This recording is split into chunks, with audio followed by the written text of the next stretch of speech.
Mga G, sa mapagpalang araw, syempre, ito na naman, SG. Ano niya mga G,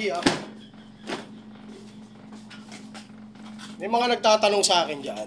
May mga nagko-comment ulit, nagko-comment sa post ko, nag-PPM sa page ko. Yung mga nag-PPM sa page ko, kung mga wala namang kwenta, pero pwede na rin, pansinin natin. May nag-PM na naman sa akin dyan. Si Ross J. Ross J. Nag, nagpunta raw ako doon sa kanila. May event daw. May event daw doon sa may... Parang Pilapil ba yung sinasabi niya? May event daw sa Pilapil. Kaya sa sobrang takot ko raw, hindi na ako tumuloy sa event. Nandun pa lang ako sa pagbaba ng jeep.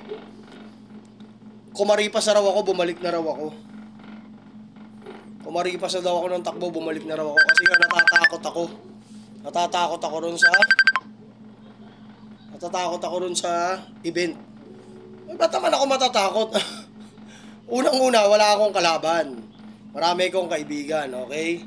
Wala akong kalaban. Tsaka, antindi mo jeep pa, sinabi mo pagbaba ng jeep, hindi ako nag-jeep. May motor ako, nagmumotor ako. Hindi ako nag-jeep. Hoy!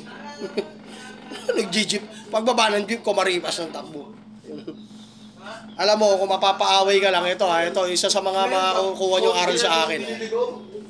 Kung mapapaaway kayo, hindi karuwagan ang umatras. Kasi ang pag-atras sa laban, isa sa nangangahulugan na may mga iniisip ka mahalagang tao sa buhay mo.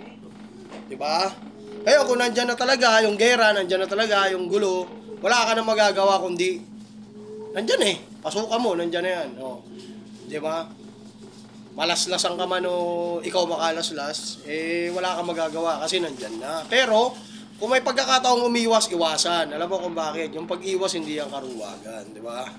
Yan ang pinakamagandang kulay na magiging maaral sa'yo. Sa pag-iwas mo, kasi pada pag-iwas mo, pumapasok sa isip mo yung mahalagang tao, like anak mo, asawa mo, kung may asawa ka. Kung wala kang asawa, wala kang anak, ibang family mo, ibang relative mo, may mga pumapasok sa isip mo. Nangyayari sa lahat ng tao yan. At pwede rin akong tumakbot nung sinasabi mo. Pero, wari ko, di ako maniniwala kahit yung ibang tao. Nakamotor ako, hindi ako sumasakay ng jeep. Kahit dati na, nagmumotor ako, kahit bulok-bulok ng motor ko, nagmumotor ako, G. Tsaka hindi ako lumalapag nag-event na, di ba? Na may kalaban ako. Wala naman akong kalaban na tao, kaya nga kung saan-saan ako nakakapunta lately, mga nagdaan na panahon, marami akong kalaban. Marami dyan, sumusubok sa akin. Pero tapos na yon. Halos lahat kami, okay na rin sila sa buhay. Ako, okay na ako, may pamilya na ako. At hindi ko na rin gusto yung makipag-away. Kasi, wala kang mapapala. Wala kang pinaglalaban. Kahit palakpakan, wala. Wala kang pinaglalaban. Bira ka lang ng bira, tapos digma ka ng digma, tapos bandang huli. Wala rin. Wala. Ano nangyari? Wala.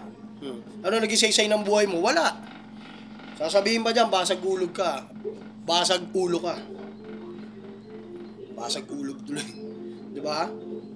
Pero, ang galing nyo ang galing nyo rin mag-message sa akin na natatawa ako. Pagbaba ng jeep, kumaripas ng takbo. Niloloko nyo sarili nyo. Ang bihira kayo. Yan yung mga korap dyan nyo, pagkasuot na namin to, patay na kayo mga korap dyan. Baka akala nyo. Comment lang kayo, magtanong lang kayo sa akin, walang problema dyan.